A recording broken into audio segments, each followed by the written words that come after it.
Okay, welcome back from your break. I'm your host today, Amber Huey with the Vancouver Provincial Hub.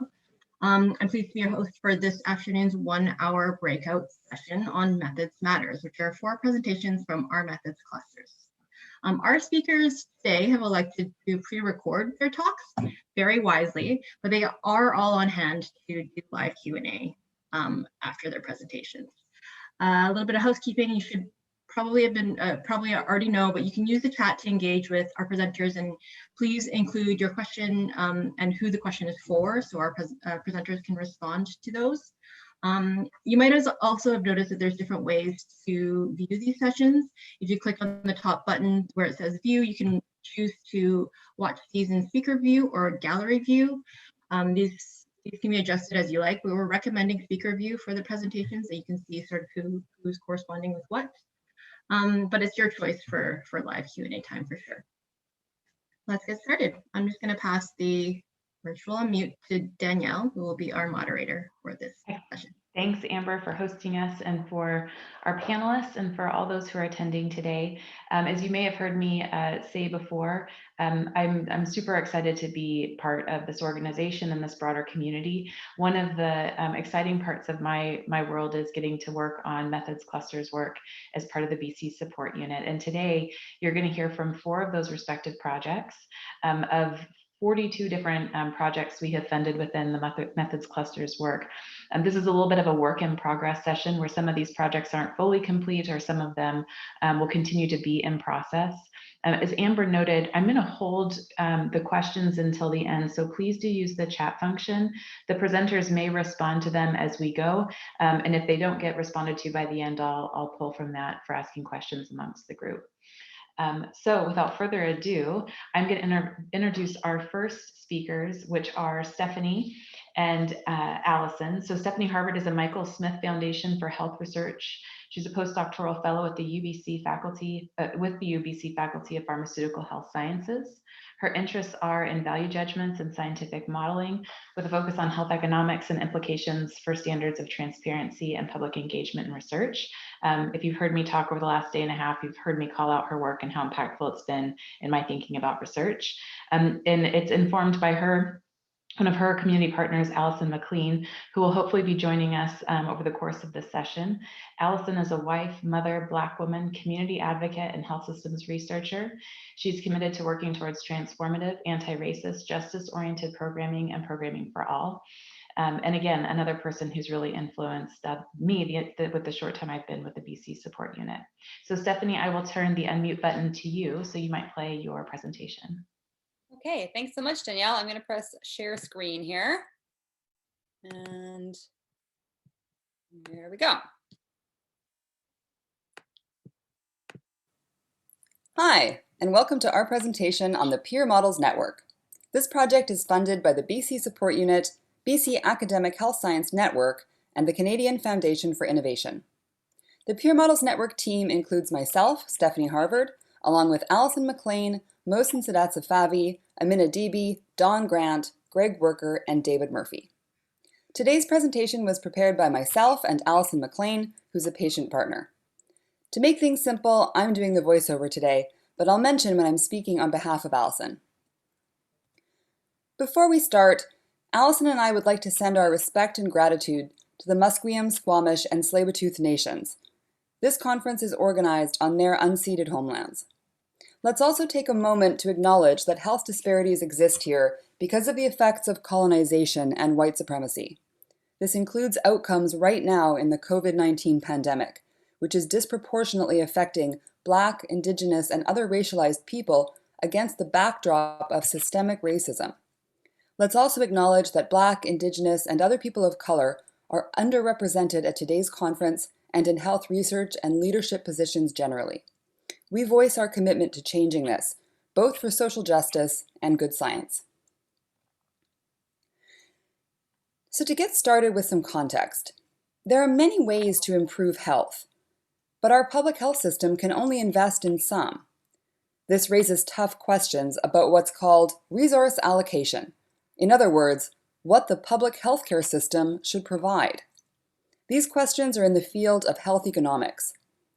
But there are some key questions we want to keep in mind today, such as who is and is not represented in health economics, who matters in health economics, and what's maybe missing from conversations about health economics.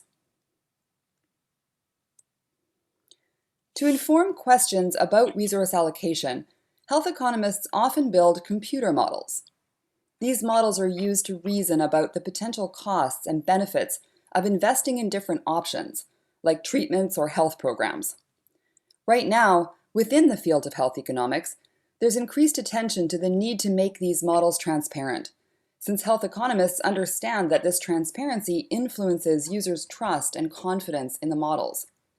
But we should note that outside health economics, there are other unique perspectives on why transparency is important.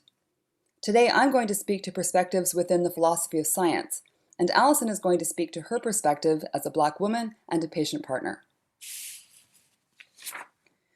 So to respond to the demand for model transparency, our team has launched a pilot project called the Peer Models Network, or PMN for short. The Peer Models Network centers around a software called the Programmable Interface for Statistical and Simulation Models, or PRISM. PRISM makes models publicly available and accessible online, and allows users with different levels of experience to interact with them. In addition to direct access to models, the PMN hosts educational resources to help explain modeling and related concepts. This includes short videos in different styles, such as whiteboard animation and talking head videos. The site also hosts blog posts, including interviews with modelers and patient partners. Finally, visitors are invited to give feedback on models and other resources, either privately via a web query form or publicly in an online discussion forum. Visitors are also invited to join the PMN panel, which is an email listserv of people who wish to participate in formal evaluation efforts. So the concept of the PMN is informed by a unique perspective in the philosophy of science, which is sometimes called the social value management ideal. This perspective is rooted in the philosophical theory of a scholar named Helen Longino. In this theory, transparency can be understood as a criterion for objective science. This is because objective science requires effective criticism, and to encourage criticism requires being transparent about what we're doing. Effective criticism is particularly important where science requires social value judgments, which is really throughout the entire process. Social value judgments are things like, what is most important to know? What errors are most important to avoid?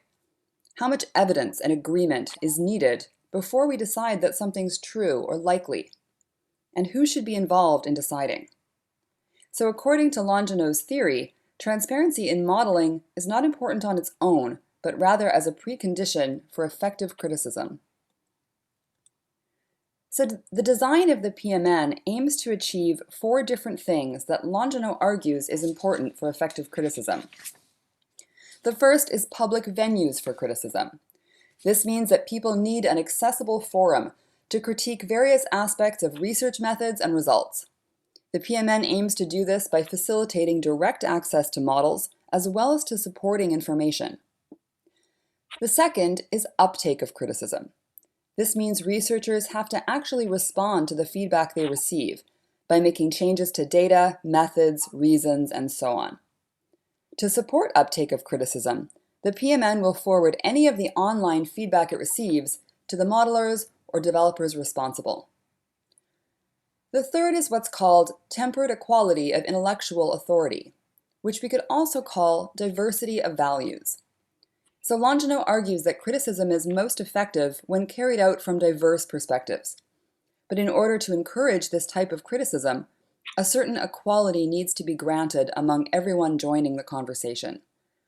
So the PMN aims to promote criticism from diverse perspectives by making a specific effort to engage with different audiences. It does this by creating educational videos and other resources in a range of lengths and styles and levels of information. The final point is about having shared standards, so shared criteria for what's acceptable and not acceptable in research. This has not been part of the PMN's scope in the pilot phase, but it's an essential point moving forward. So at this point, I'll be speaking on behalf of Allison with her permission. An important point that Allison would like to make is that in order to work towards transparency and more effective criticism in health economics research, we can't ignore that relational trust has to be built with racialized, oppressed, and marginalized communities. These are communities who have experienced very serious harms from healthcare systems and research, so there is good reason for trust to be lacking. In many instances, researchers have entered communities with promises of improving health outcomes, but failed to follow through, and instead caused harm. This continues to happen today, including through the lack of race-based data collection in Canada that prevents appropriate responses to racialized health disparities during the COVID pandemic. So in the big picture, the Peer Models Network is striving to bring different voices to the table in health economics, and to be transparent in ways that health economics has not been. Some things we've done so far include listening to diverse consultants, striving for representation when developing educational videos, and thinking about ways to appropriately engage Black, Indigenous, and other people of color as we collect feedback and plan next steps for our project. That brings us to the end of our presentation. Thank you again to our funders and collaborators, and to everyone who took the time to listen today. Before we close, please know that references are available. We look forward to discussion. Thanks, Stephanie. I appreciate you sharing that presentation. And Amber has dropped into the chat a link to the website, as well as the Twitter handle for those of you who are on Twitter to follow the work of Stephanie and the Peers Model Network team. So thanks for that. Allison hasn't joined us. She's going to be coming from another session, so hopefully we'll be able to welcome her for the chat session at the end. Okay, we're going to move now to our next presenters, which includes Andrea Diebold, who is a Master of Social Work student at the University of British Columbia, Okanagan. She is currently working as a research coordinator for the Consensus Methods Project, which she's going to be presenting on. And she's joined by Ursula Wick, who's a patient partner and community member with lived experience with health and social care system and accessing services. So welcome to Ursula.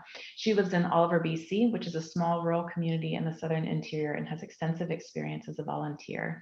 So Andrea, I will leave to you to share your screen and your presentation for the group. Awesome. Thank you so much, Danielle.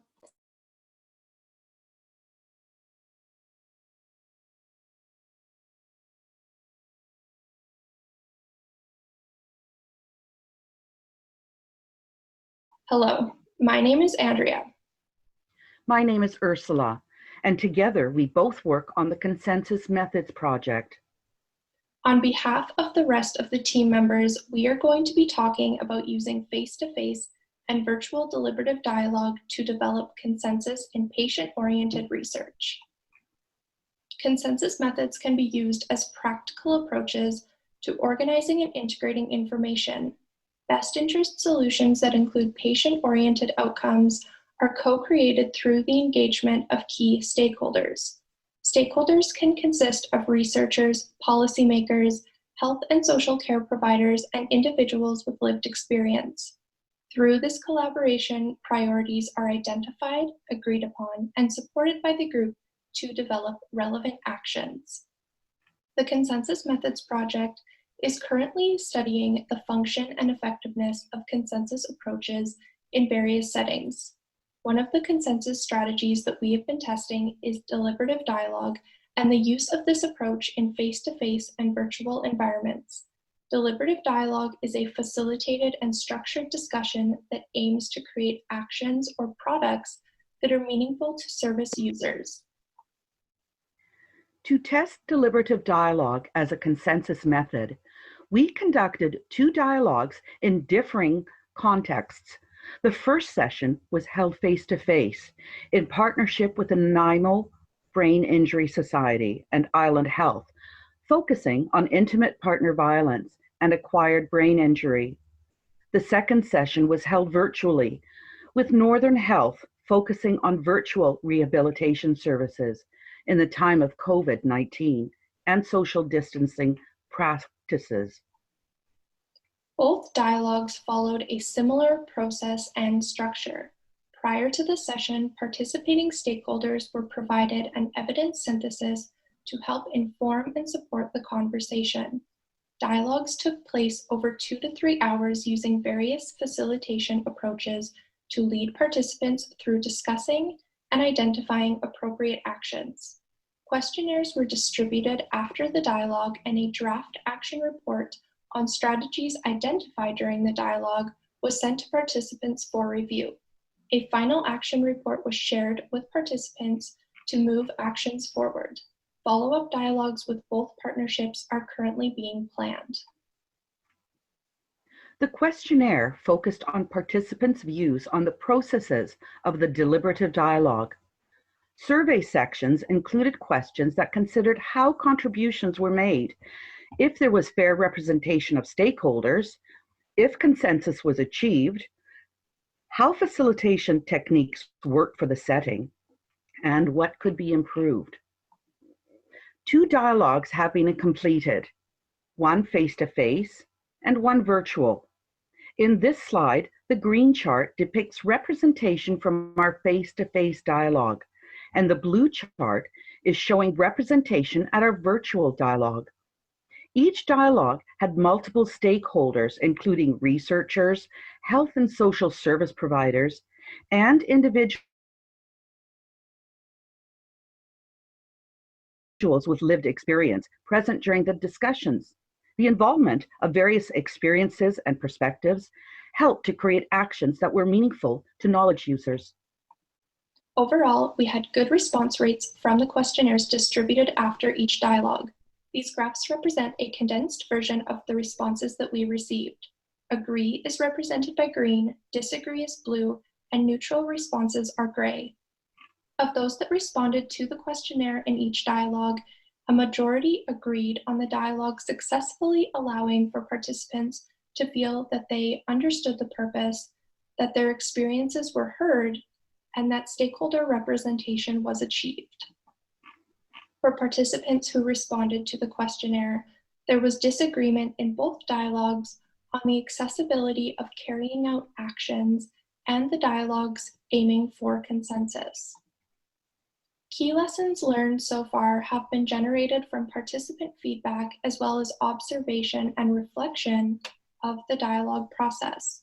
Highlighted in the speech boxes include paraphrased quotes from participants who have attended our dialogues, feedback about accessibility and verbal communication from one participant, as well as another participant feeling that experiences could be shared openly, have been influential in our findings. 3 takeaways so far: develop a clear question, be aware of accessibility, and foster an open and safe meeting environment. Testing deliberative dialogue in face-to-face and virtual environments has allowed us to accomplish several outcomes.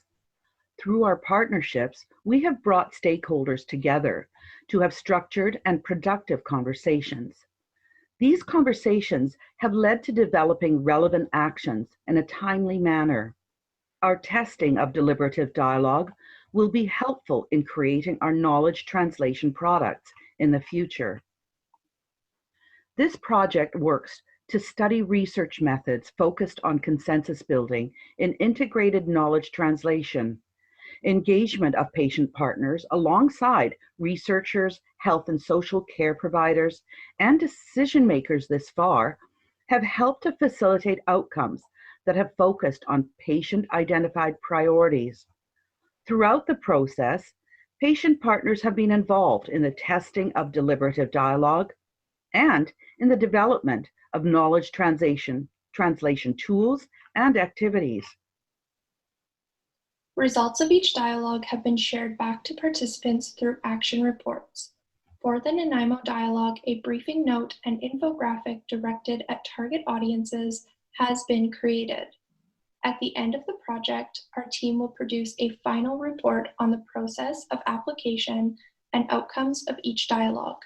We will also develop tools for researchers, decision makers, and individuals with lived experience to facilitate their own consensus building within their own organizations or agencies. Thank you for watching our presentation. If you have any further questions, please contact me at the email address listed on this slide.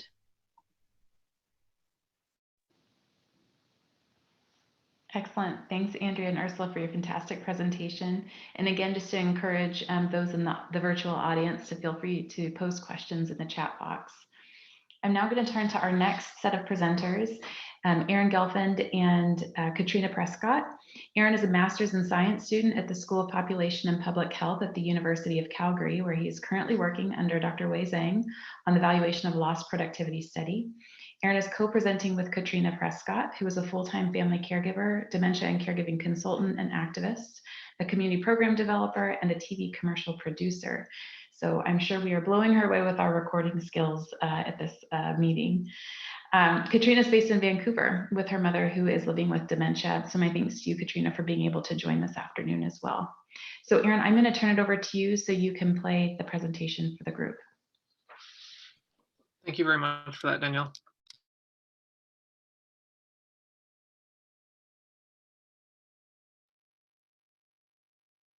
Hello, everybody. Welcome, and thank you all for being here today. My name is Erin Gelfand. I'm an MSc student at the School of Population of Public Health at the University of British Columbia, currently working under Dr. Wei Zhang. Today's presentation will be on the development of the Valuation of Lost Productivity Questionnaire for caregivers. I would like to give a brief background quickly. The Valuation of Lost Productivity, or VOLP questionnaire, was designed to measure work productivity losses in people with health problems. These individuals require care from family members and friends, hereby referred to as unpaid caregivers, who in turn lose work productivity. Existing tools that assess time spent on caregiving tasks and work productivity losses have limitations, more specifically in their measurement methods. Using a patient-oriented research approach, we adapted the current VOLP to a caregiver version to capture time spent on caregiving and work productivity losses. By incorporating caregiver partners, we developed a questionnaire that was more appropriate and applicable to a caregiver population. Before continuing, I would like to give a few definitions. When looking at work productivity losses, our main outcomes used included absenteeism, a reduction in productivity due to absence from work, and presenteeism, a reduction in productivity while at work. Furthermore, our team consisted of experienced clinicians, researchers, and caregiver partners with experience in patient partner research, questionnaire development, and validation testing. When adapting the VOLP to a caregiver version, the research team reviewed the pre-existing VOLP questionnaire as well as existing questionnaires measuring caregiver work productivity losses. This led to an initial draft. One-on-one interviews with caregivers were then undertaken to improve this initial draft, following which it was converted to an online format using Qualtrics. After this, a second round of interviews with caregivers was undertaken to further improve our questionnaire. Major team discussions occurred at each main development step. Interviewed caregivers were recruited through existing networks with the BC Support Unit, Family Caregivers of BC, and posters at medical clinics, doctors' offices, and large social gathering sites such as coffee shops and community centers. The first round of interviews consisted of 7 caregivers with a focus on the questionnaires content, while the second round of interviews consisted of 3 caregivers with a focus on the ease of online use. Changes incorporated following our major team discussions included assessing and capturing absenteeism and presenteeism in volunteer activities, capturing lost opportunities and associated costs, and detailed tables to better capture time spent on caregiving tasks. Common issues in the first round of interviews involved recall periods and quantifying time spent on emotional support. Our second round of interviews saw less issues with content.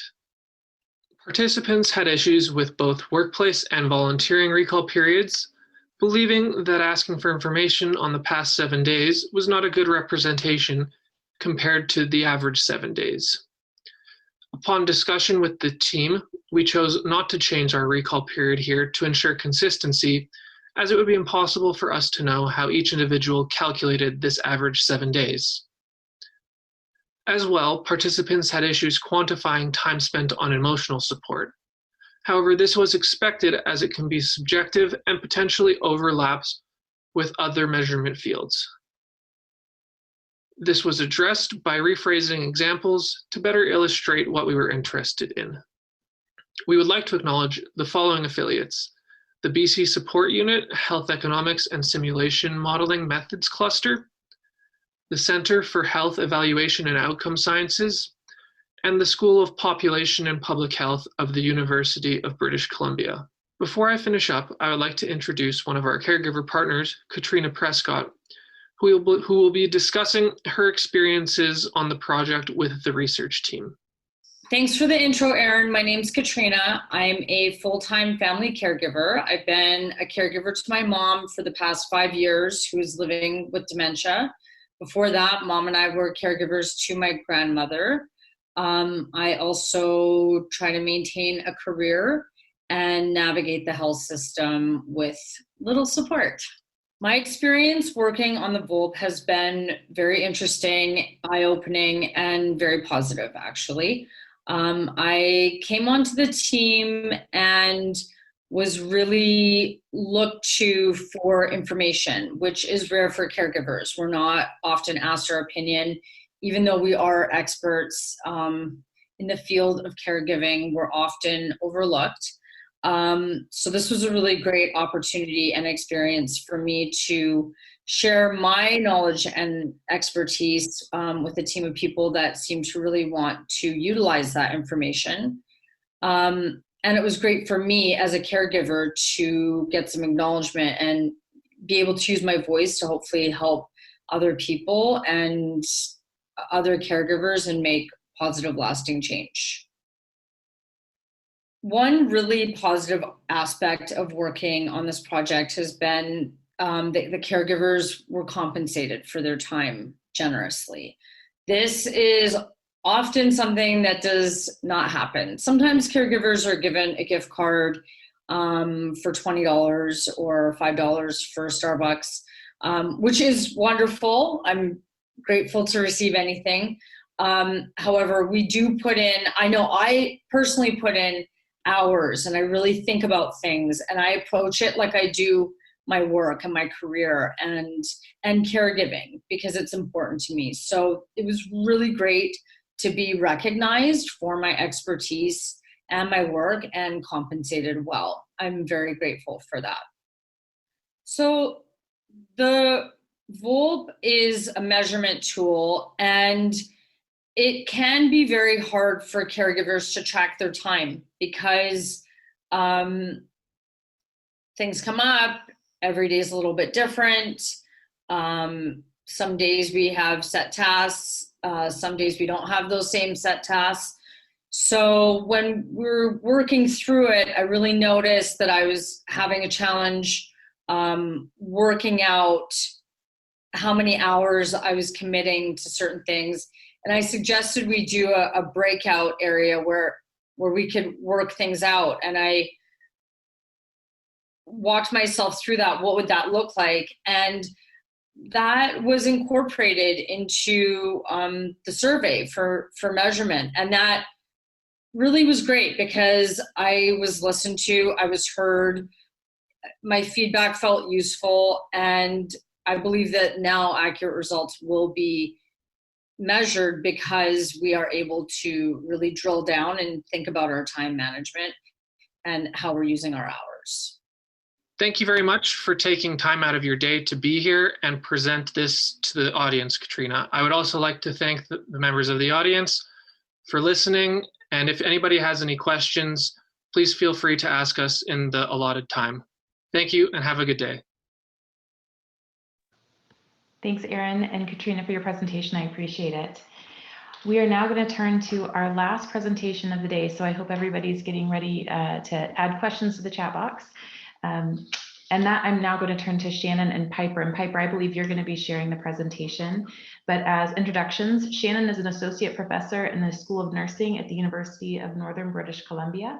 She's the academic director for UNBC's Statistics Canada Research Data Center, academic director for the newly established Center for Technology Adoption for Aging in the North, and recipient of a recent recipient actually of the Michael Smith Foundation for Health Research 2020 Scholar Award.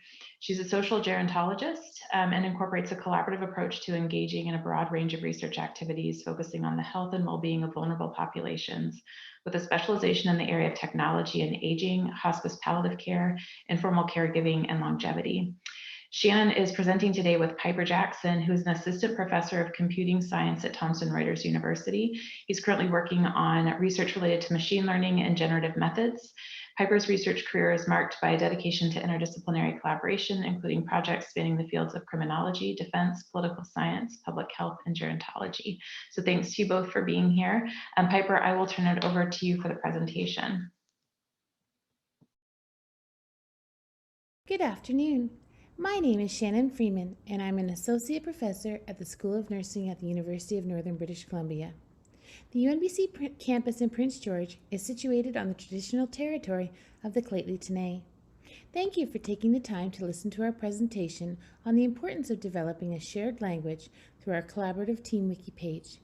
We believe the creation of a shared language is a foundational component necessary to authentically engage all members of our team, including patients and caregivers. As we start our presentation today, I want each of you to take a moment to think about curry. Please close your eyes and try to imagine what the curry looks like. I want you to develop a clear picture in your mind. How would you describe the image you see? What does it look like? What does the curry smell like?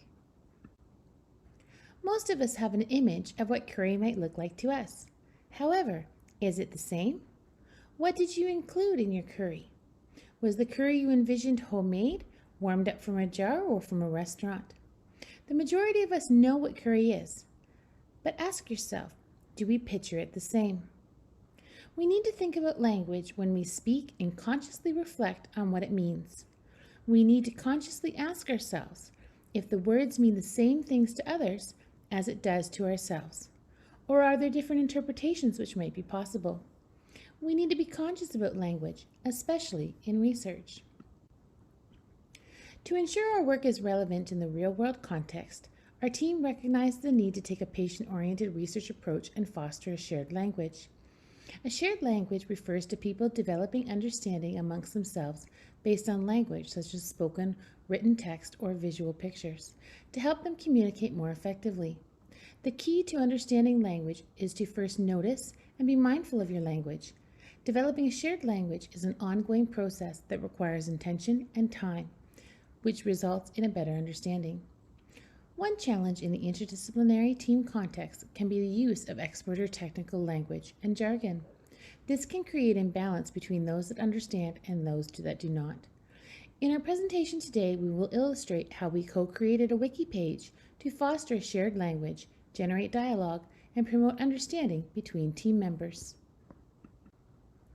Our interdisciplinary team involves 5 patient partners located in various areas in interior and northern BC, from Summerland to Terrace. It also involves undergraduate students and faculty members from Thompson Rivers University and UNBC. Our team members share experiences in using the healthcare system for ourselves, as well as supporting others through caregiving and advocacy. And we have a wide range of expertise, from engineering and mathematics to nursing and education. To support co-development of a shared language, our team developed a wiki. Dr. Piper Jackson will explain. So we decided to build a wiki. A wiki is an online collaborative place to store information. The most famous one, of course, is the Wikipedia, the Wiki Encyclopedia, but there are many others. The 5 key things that you can do on a wiki, in order from easiest to most complicated, are read, browse, search, edit, and create different pages on the wiki. The key idea here is that any user can learn to do these things, any of these things, but you don't need to be good at all of them for the wiki to be useful. Our wiki was made with this address, POPMHU.ca. And what does our wiki look like? Like this. It's not very fancy, but it contains lots of information that we think is useful for our project. But instead of looking at what it looks like right now, it's probably more interesting to look at how it developed over time. And that's a great thing about wikis. You can always look at the history of the wiki. On the History tab, you can see when changes were made and who made them. Like this one, early on the second day of the wiki. One of the strengths of our project is the diversity of perspectives and experience of our team members. But in order to avoid misunderstandings and make sure that we're working together authentically and fully, we knew we needed to have effective communication. And part of that is building a shared language. So as you can see in this first version of the wiki, we have a short description of the project. We have a place called terms where we could put in unusual vocabulary and clarify what we mean with different words. And we had our team member biographies. But even after showing this to our team members for the very first time, it became clear that there were things that we were missing. We realized that there needed to be some explanation of abbreviations because we use abbreviations so much in research. And we started to fill out the biographies of all the team members. Later on, one of our patient partners realized that this would be a good place to store new ideas to add to the project.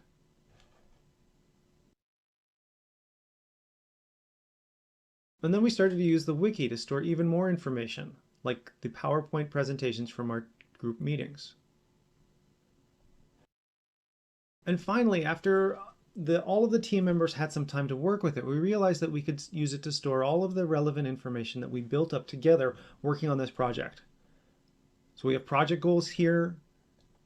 We have the monthly homework and the summaries of everyone's homework responses, as well as links to important websites and resources that are of interest to our project members.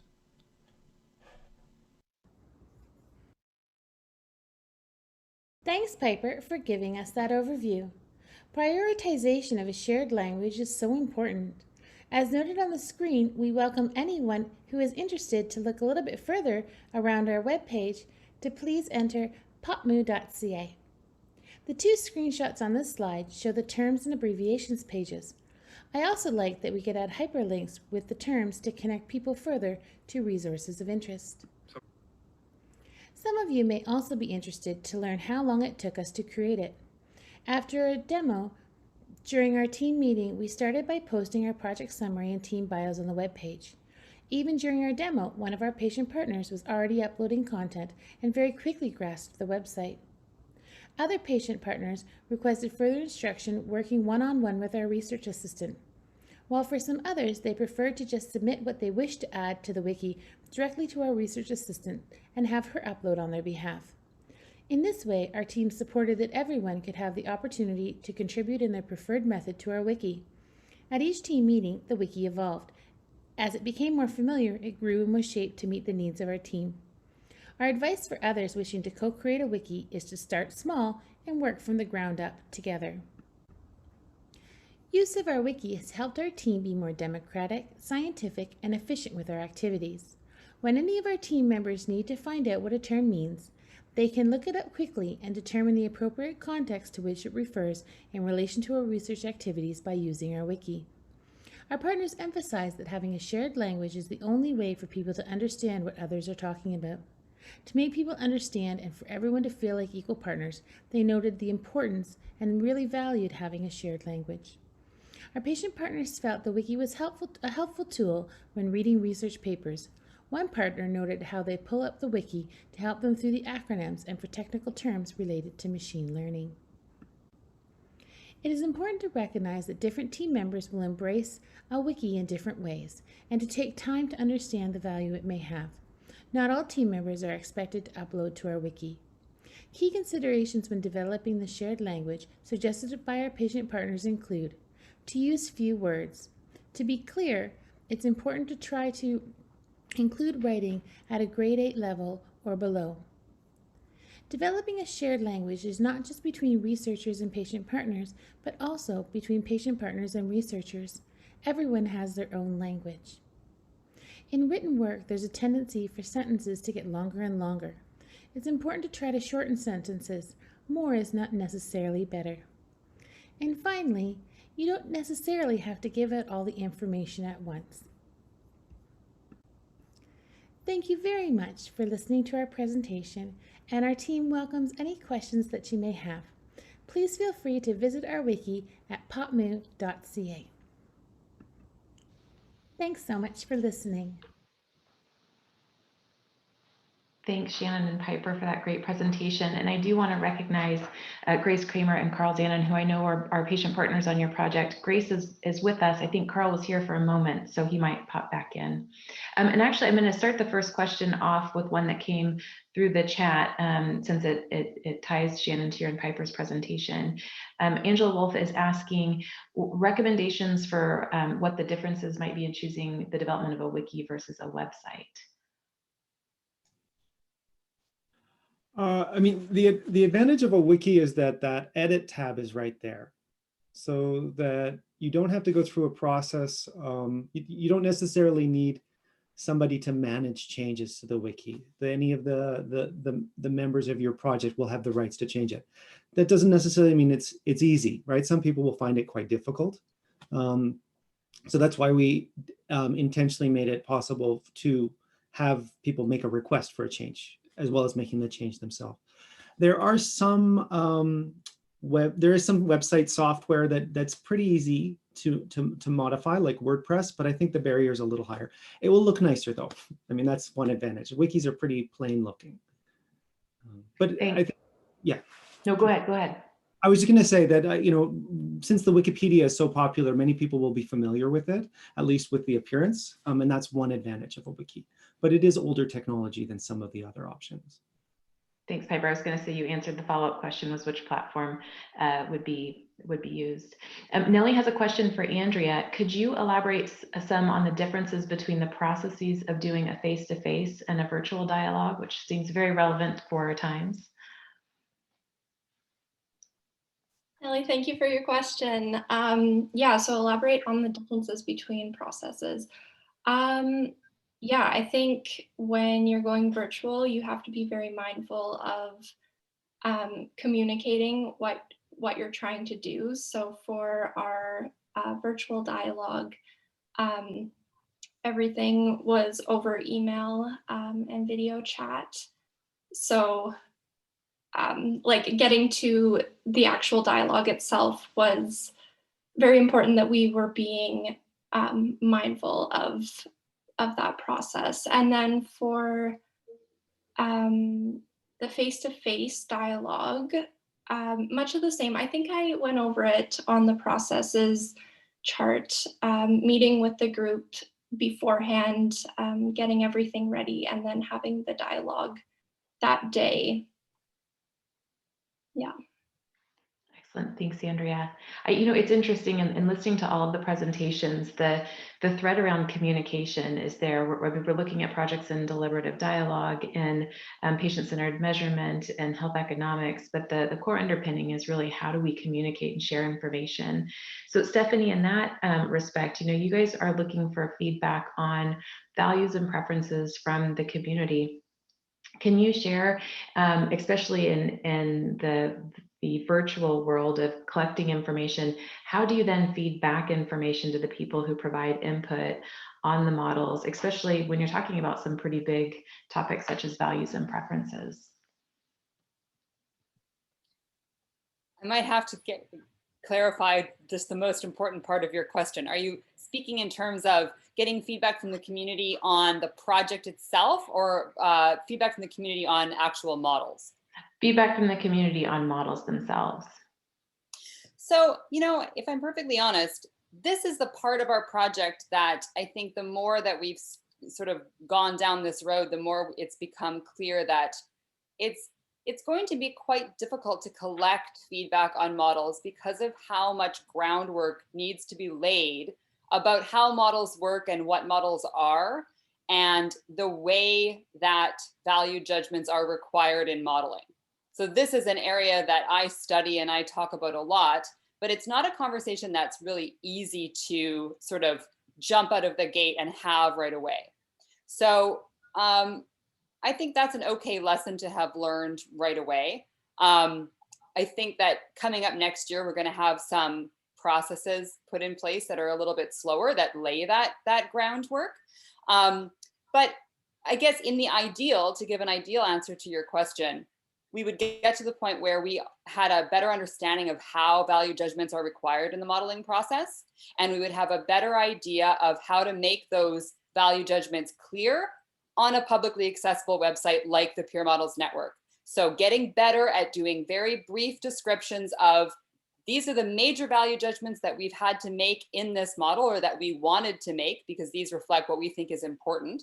And having declarations of those where we talk a little bit about the implications, and then we create conversations using the kinds of online mechanisms that we've put in place. So people that are in the conversation that we've been able to engage with enough to join that conversation would have a chance to give feedback, like via a web form, and say, hey, you know, you're really looking at something that to me is not important, or here you're making an assumption that to me you've got to throw all the results out because I just don't trust it, and that kind of thing. Excellent, thanks for that. So it sounds like you've got more work ahead, which is, you know, part of research, always finding the next challenge you need to solve. Erin and Katrina, I'm going to ask you guys a similar question. You guys are looking at patient-centered measurement, and it's interesting because you're trying to measure aspects of lived experience and to quantify that, and I think that can be challenging. Erin, you brought up the comment around the recall time and the decision to keep it at 7 days recall, and I'm curious from your and Katrina's perspective, was that an easy discussion to have when you chose to stick with the 7-day recall period, recognizing it didn't necessarily gel with the feedback you were hearing on how easy it is to conceptualize things in that manner? So thanks for the question there, Danielle. I think that when we were initially going through the process, individuals obviously had their qualms with it, and for the first couple of interviews, we had to basically listen to those and then reflect it back to the team. But after discussing with the team and coming up with more solid reasons as to why we wanted to stick with it a certain way, and just be able to illustrate that to further interview participants, I think that was a key issue there in helping them to simply grasp that. Following these explanations, it was often found that they didn't really have too much of an issue with our decision to keep it going that way. Obviously, there was still a few that were uncomfortable with the way that was done and felt that it should be stuck with a certain way. But I think that as we've mentioned, it's highly subjective to how you define it, and to be able to I guess in this case guess how people come up with that estimate, it'd be impossible at this point. Even if you give specific instructions as to how to do it, people are still going to vary from that. So I think trying to keep it to a single method was the most important part there. Thanks for that response. And Katrina, is there anything you would want to add? I certainly appreciated the time it took you, even in thinking about how you would measure or track your own work that you were doing. Yeah, I mein, just it's really hard to track it, especially. I think a lot of caregivers, we're not, because we're unpaid, women, no offense, women understand, it said women do 2/3 of the world's work, but most of it is unrecognized because it's not paid. So it's like, this is the same situation for caregivers, doing dishes is work, right? Housekeeping is work. and then, you know, I don't think that we're really quantifying any of that as work. And there's just so much, and it's endless, and you sleep 2 hours a night. You can't remember past 7 days anyhow, but it's just, it's really hard to measure. And also I think getting comfortable with what is counting as work or productivity, or, you know, all these things. There's so much in a day that has to get done in a lot of situations when you're a caregiver, just like, you know, having a child or a sibling who's living with a disability. You know, parents are caregivers. So there's a lot to consider. And I think putting it in that perspective of, wow, how is this affecting the rest of my life? How is it affecting, you know, my career, and, you know, where's the money coming from? There's a lot of things to consider. And even just for the government, Aaron and I talked about this, but, you know, a lot of caregivers stop being able to stop working and start pulling money from the system, right? So, and younger and younger. So someone like me, I'm 42. I've been in this for 7 years now at kind of my peak career time. That's money that I'm not making and spending, and instead I'm pulling it from taxpayer dollars wherever I can. This is a problem. This is, you know, the UK is really worried about this, and dementia specifically. They're worried that it could bankrupt their country because so many people are stepping into this role. There's no research, you know, there's not a lot of stats. I appreciate everybody here, by the way, for everyone's amazing work. And I love the conscious communication part. I'm really into that. And I'm also a Black woman, and I am really glad that there's things happening around race. And yeah, it's really great. This is such a great thing to witness. So thanks for having me. I hope I answered your question. You did answer my question. And I think, you know, I'm going to pick on Sterling's question too and tie it into this, because I think it's an important component. That the one reaction I would have is we do try and measure things, but I think it seems easy when you're conceptualizing, I want to measure X. But when you're then really thinking about it, which is so the critical aspect of patient and public involvement, is when you have people with lived and day-to-day experience, how you actually do that, if you can do that, really comes to light by partnerships such as yours. So I appreciated your response. Sterling had a question for Stephanie, Wei, and Nick. So he's reaching out into the audience as well. Patient-oriented research is pushing the perspective boundary in health economics. If we're genuine to patient-oriented research, we need to go beyond health sector perspective and include cost benefits incurred by patients and caregivers. So similar, Katrina, to your comments. How did we get stuck with too narrow a perspective in health economics? Stephanie, do you want to take that? And Nick and Wei, if you want to unmute yourself or chat in the chat box, you're welcome to. You're on mute though, Stephanie. I will pass the unmute button to you. Okay, can you hear me now? Yep. Okay, so I would just start to answer Sterling's question by saying that's an enormously big question, and so I can't give a good answer to it. I'll tell you the title of a book that is a good start to an answer. It's a recent book by Sean Valles at Michigan State, which is called The Philosophy of Population Health. And in that work, you see a lot of themes about why a lot of different boundary questions are important. And boundary questions are notoriously important in all of philosophy. And I think to be able to give a good answer to Sterling's question, a person needs to do reading into the boundary questions that go around defining what health is, the boundary questions that go along with defining what would promote health. So like a good point that Valles makes is that there was a whole trend where the focus was on biomedicine, and particularly there was a trend towards sort of anti-socialist health promotion methods.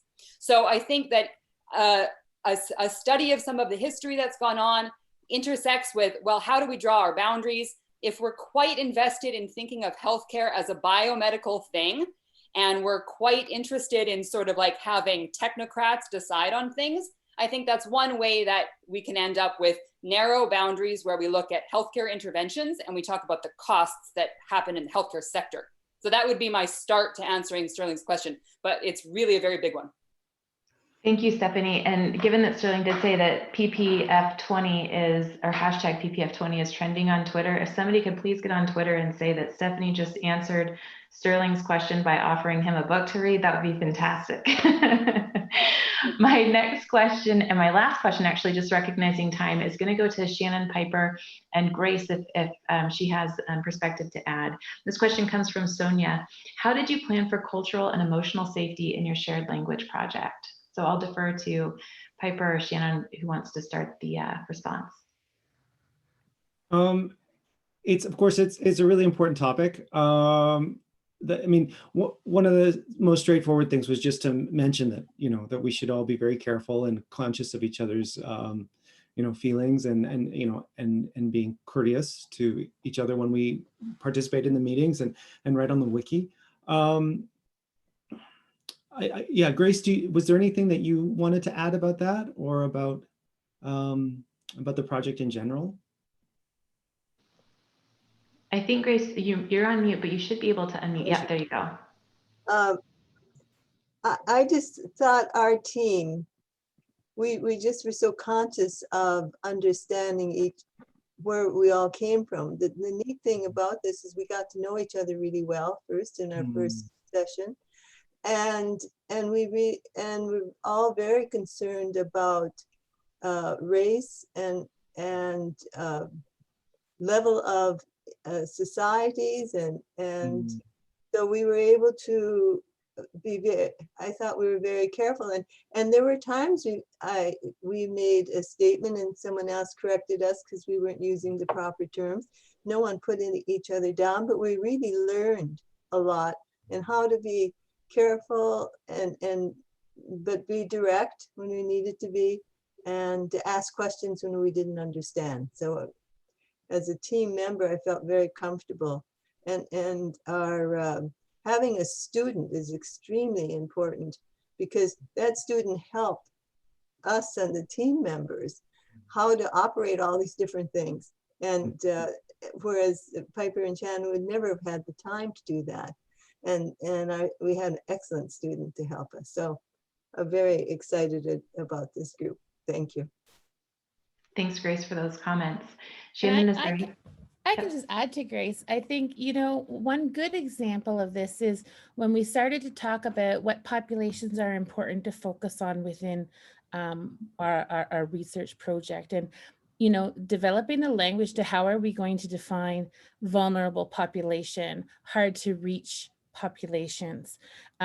We have lots of dictionary definitions, but what does that really mean? And we had great diversity in interpretations of that specific, those specific terms. And so, we had a wonderful discussion about that. And then we moved it into a homework assignment where people all wrote, and we went together to develop, how do we understand that? And sometimes we have multiple interpretations and meanings and things. And so recognizing some of those things that we put on our wiki, there's different links and a diversity in meaning.